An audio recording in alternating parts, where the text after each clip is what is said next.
What's up, you guys? TheGame2k2 here again for another commentary, and today we're going to be looking at the Angry Video Game Nerd and his Batman review. This released in mid-2008, I think it was summer, and this was one of the first videos that he ever did that was in his new house. Anyone who knows this before, he had done it in his apartment for 2.5 years. And to see it in this new room was really cool. Really cool room too. I wish I had a room to play my video games that looked like that.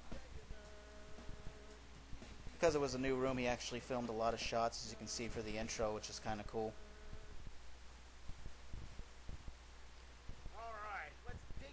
This has to be the weirdest costume I think I've ever seen on the Angry Video Game Nerd show.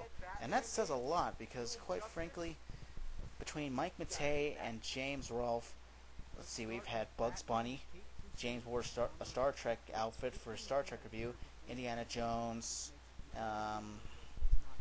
Freddy Krueger, Jason, Michael Myers, Frankenstein, Dracula. So yeah, saying that the Batman costume was the weirdest says a whole lot. Now for this review, I'm only familiar with 3 games on this review. I didn't own a lot of Batman games when I grew up. My Nintendo collection consisted mainly of Mario games, and I think I only had 3 or 4 Batman games throughout my childhood. I love this joke, the enemy that won't die. Mainly because of James's expression in this mask. Right there, that's really funny. Now for these reviews, he only gives brief summaries of most of the games. The only game he really goes into full detail about is Batman Forever. And for good reason.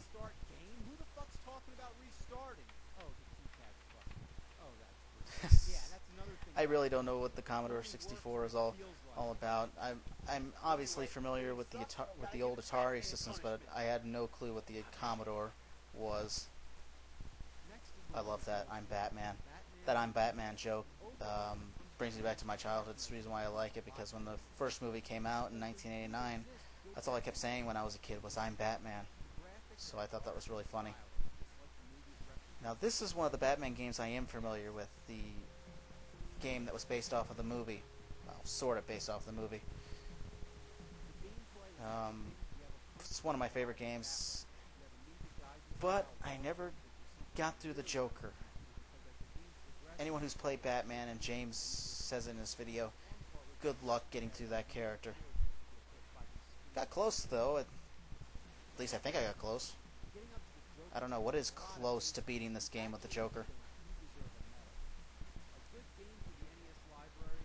Now the next game coming up, Batman Returns, I'm not familiar with the Super Nintendo version. I actually didn't play this game until 2 years after its release, because I didn't see the movie until '94.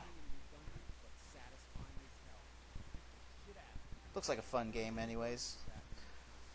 This version I am familiar with, the Sega CD version.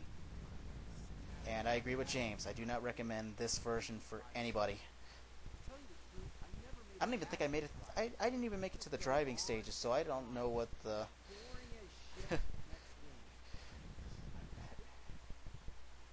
I love this joke. Just throws the CD. That was funny. Then there's the Atari Lynx Batman, and I would have heard of this game if I had heard of the Atari Lynx. I had never heard of the Atari Lynx until I watched James's videos, and it doesn't look like much of a handheld anyways. You know, the Game Boy, despite its age, looked pretty good.